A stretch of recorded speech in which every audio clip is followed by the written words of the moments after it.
Hello dear students, हम ये calculate करने वाले हैं कि अगर किसी सिलिंड्रिकल वायर में करंट डेंसिटी कांस्टेंट ना हो और डिस्टेंस के साथ वेरी कर रही हो एक्सिस से, तो वैसे केस में मैग्नेटिक फील्ड किस तरीके से कैलकुलेट किया जाएगा। तो magnetic field due to a variable current density हम फाइंड आउट करने जा रहे हैं। वेरिएशन आपको किसी भी तरह का दिया जा सकता है। हम यहाँ पर ये कंसीडर कर ले रहे हैं कि current density J is equal to J naught small r by capital R इस तरह से वेरी कर रही है।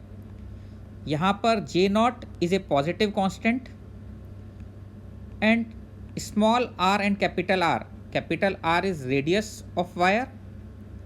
सिलिंड्रिकल वायर की रेडियस कैपिटल R है एंड स्मॉल r एक्सिस से डिस्टेंस है।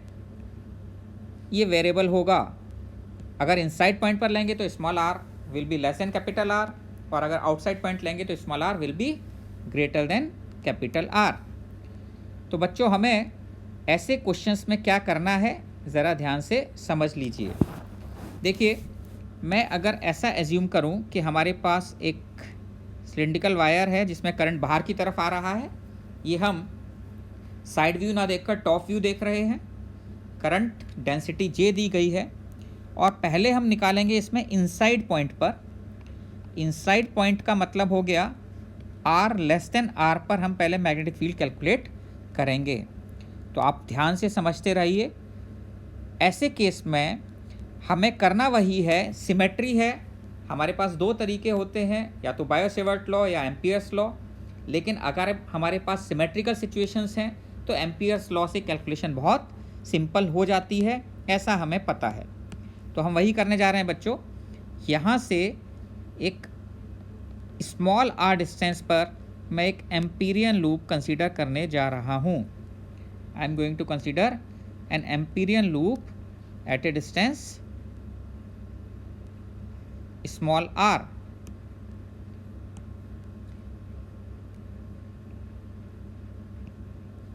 ये जो हमने एम्पीरियन लूप कंसीडर किया, इसके हर पॉइंट पर मैग्नेटिक फील्ड सेम होगा सिमेट्री से। ये तो हम सब लोगों को समझ में आता है। तो B dot D L for this Amperian loop can be written as B into 2πr, that is left hand side of Ampere's law. Now बच्चों, बात ये आती है कि हमें I एनक्लोज निकालना है। तो I एनक्लोज कितना होगा, ये अगर हम देखना चाहें तो हमें इंटीग्रेशन से ही कैलकुलेशन करनी पड़ेगी। उसका रीज़न बिल्कुल सिंपल है कि करंट डेंसिटी वेरी कर रही है, इसलिए डायरेक्ट एरिया से मल्टीप्लाई नहीं किया जा सकता। इतना अभी तक आप लोगों को समझ में आने लग गया होगा। तो बच्चों, मैं यहाँ पर अगर x डिस्टेंस पर एक छोटा एलिमेंट कंसीडर करूँ dx थिकनेस का, तो इसमें मैं पहले करंट कैलकुलेट करूँगा। तो मैं क्या करने जा रहा हूँ, x डिस्टेंस पर मैंने dx थिकनेस का एक एलिमेंट कंसीडर कर लिया है। इस एलिमेंट के अंदर करंट निकाल कर उसको हम 0 से स्मॉल r तक इंटीग्रेट कर देंगे तो एम्पीरियन लूप के अंदर I एनक्लोज आ जाएगा। तो हम क्या करने जा रहे हैं बच्चों, ए स्मॉल एलिमेंट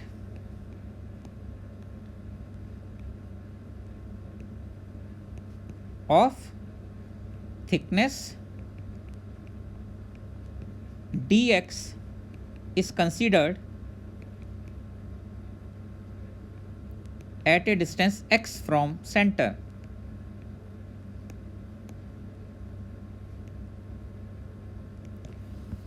इसके अंदर करंट बच्चों कैसे कैलकुलेट किया जाएगा, इसके अंदर जो करंट DI होगा that will be equal to current density J as a function of R जो हमें गिवन है into area, and area will be equal to 2πx dx। So this can be written as J as a function of R। यहाँ पर कितना आ जाएगा, J naught x by R, क्योंकि x distance पर लेना है, और एरिया हो गया 2πx dx।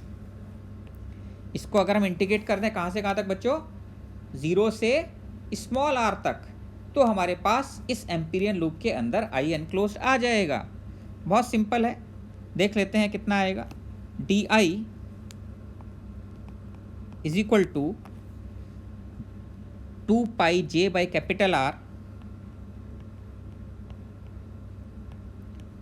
X square D X. इसको अगर हम इंटीग्रेट कर दें x equal to 0 to x equal to small r, तो हमारे पास आई एनक्लोज्ड आ जाएगा। आपको समझ में आ रहा होगा, सिंपल सी चीज़ है। अगर करंट डेंसिटी वेरी कर रही है तो कैसे निकालेंगे? करंट इंटीग्रेशन से निकालेंगे, बिल्कुल सिंपल सी बात है। तो बच्चों ये कितना आ गया?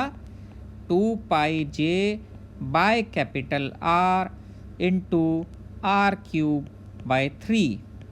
ये आपके पास left hand side of Ampere's law आ गई।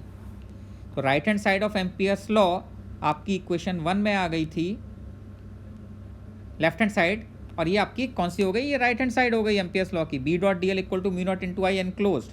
तो मैं इसको इक्वेशन 2 ही लिख देता हूँ, दिस इज इक्वेशन 2। अब फ्रॉम इक्वेशन 1 एंड 2 हमारे पास क्या रिजल्ट आएगा? b into 2 pi r is equal to 2 pi J by capital R into are cube by 3। आप देख सकते हैं बच्चों, 2 पाई से 2 पाई कैंसिल हो रहा है, तो b आपके पास कितना आ जा रहा है? ये mu naught into I enclose, तो म्यू नॉट से और मल्टीप्लाई कर दें तो b कितना आ जाता है? Mu naught J divided by 3 capital R into r square. तो बच्चों ध्यान दो आप, जब करंट डेंसिटी कांस्टेंट थी, when J was constant, magnetic field was proportional to R for R less than R। When J is proportional to R, magnetic field proportional to R square for R less than R। इससे अगर आप continue करेंगे तो आप कह सकते हैं कि अगर करंट डेंसिटी, हम इससे क्या कंक्लूड कर सकते हैं बच्चों, कि अगर current density proportional to are square होती तो magnetic field proportional to R cube आ जाता। किसके लिए? R less than R, inside point पर बात कर रहा हूं मैं। तो इससे आपको एक थोड़ा सा आइडिया लगता है बच्चों कि अगर किसी प्रॉब्लम में आपको बोल दिया जाए कि अंदर magnetic field proportional to are square vary कर रहा है, तो आपको करंट डेंसिटी का आइडिया लग जाता है कि इसके अंदर current density proportional to r vary कर रही होगी। तो हमें पूरा आइडिया रहना चाहिए। मैथमेटिकल इक्वेशंस हमें कुछ हिंट देते हैं, कुछ चीज़ें बताते हैं। वो क्या चीज़ें बताते हैं, उससे हम क्या कंक्लूड कर सकते हैं, अगर आप ये ध्यान में रखेंगे, केवल फॉर्मूले ना ध्यान में रख के, तो आप फिजिक्स को एंजॉय करना भी शुरू कर देंगे और आपको अपने ऊपर कॉन्फिडेंस भी आने लगेगा। अब बात आती है, तो ये हमारे पास एक फॉर्मूला हो गया, ये हमने कैलकुलेट कर लिया, इजी है, समझ में आ जाना चाहिए। केवल इतना करना था कि हमें इंटीग्रेट करके मैग्नेटिक फील्ड कैलकुलेट करना था। अब बच्चों r ग्रेटर देन r पर अगर आप देखते हैं तो r ग्रेटर देन r पर सिचुएशन क्या होगी? r ग्रेटर देन r में बस फ़र्क इतना है बच्चों कि अब आपको जो एम्पीरियन लूप लेना है वो इसके बाहर लेना है। अगर मैं इसके बाहर एक एम्पीरियन लूप लेता हूँ r ग्रेटर देन r पर, now this will be small r and this is going to be capital R। Current केवल यहाँ फ्लो हो रहा है। तो अब आप जो इंटीग्रेशन करेंगे उस इंटीग्रेशन की लिमिट बताओ क्या चेंज हो जाएगी? अब तक तो दिमाग में आ जाना चाहिए आपके।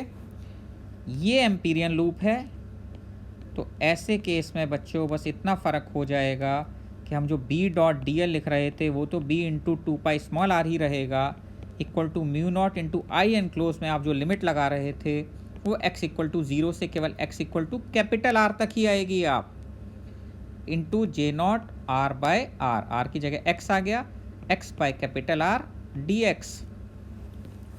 समझ में आया आपको? जे नॉट ये आप जो लिखा रहे थे कि ये आपने आई एनक्लोज जो निकाला था उसमें आपने क्या किया था? J naught x by R given था और इसको मल्टीप्लाई कर दिया था किससे? एरिया से। एरिया कितना था? 2 पाई x dx। इसकी लिमिट बस अब कहाँ से कहाँ तक चेंज हो जाएगी बच्चों? 0 से कैपिटल R तक चेंज हो जाएगी, इतना ही फ़र्क आएगा। तो b into 2 pi R equal to mu naught into 2 pi J naught by capital R x square dx. Now this will be from 0 to capital R only. You can see this is mu naught 2 pi j naught by capital R.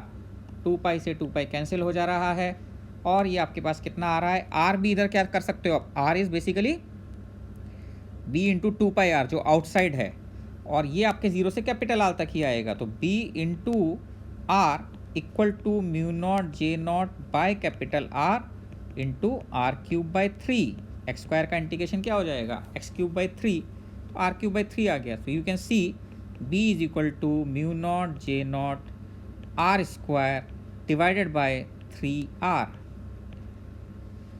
तो बाहर अभी भी magnetic field inversely proportional to R ही है. तो आप देख सकते हैं आउटसाइड पॉइंट पर कोई सिचुएशन में चेंज नहीं आया. आउटसाइड पोजीशन पर जब करंट डेंसिटी कांस्टेंट थी तब भी B inversely proportional to R ही था, और अब करंट डेंसिटी अगर वेरी कर रही है तब भी ये इन्वर्सली प्रोपोर्शनल टू आर ही है. बच्चों फ़र्क कहाँ पड़ा, इनसाइड पॉइंट पर फ़र्क पड़ गया है. तो मेरे ख्याल से आप लोगों के बात समझ में आ गई होगी सिचुएशन, कोई परेशानी नहीं होनी चाहिए. इनसाइड अगर आप लोगे इस केस में b as a function of r बनाओगे तो इनसाइड तो अब ये parabolically proportional to r vary कर रहा, r स्क्वायर के प्रोपोर्शनल वेरी कर रहा है. देख सकते हैं r स्क्वायर के प्रोपोर्शनल वेरी कर रहा है, तो this is proportional to r square. लेकिन बाहर वैसा ही है, बाहर inversely proportional to r decrease होकर इन्फिनिटी पर 0 हो जाएगा. तो ये magnetic field as a function of r का ग्राफ बन जाता है. समझ में आ गया होगा आपको. ये प्रॉब्लम मैंने केवल इसलिए ली कि कहीं पर अगर आपको करंट डेंसिटी का वेरिएशन दिया हुआ है तो आपको ध्यान आ जाए कि हमें प्रॉब्लम इंटीग्रेशन से करनी है, आई एन क्लोज डायरेक्ट नहीं निकालना है. ऐसे केस में आउटसाइड पॉइंट्स पर रिजल्ट में कोई चेंज नहीं आएगा, वेरिएशन जैसे होता था वैसे ही होगा. इनसाइड पॉइंट पर वेरिएशंस आ जाएंगे और चीज़ें जैसे चेंज होती थी डिस्टेंस के साथ वैसे चेंज नहीं होंगी. Hope you understand this. पढ़ाई करते रहिए, अच्छी तरीके से चीज़ों को समझते रहिए, और जो आपको बताया जा रहा है प्रॉब्लम करते हुए उनको याद रखें कि ये बताया गया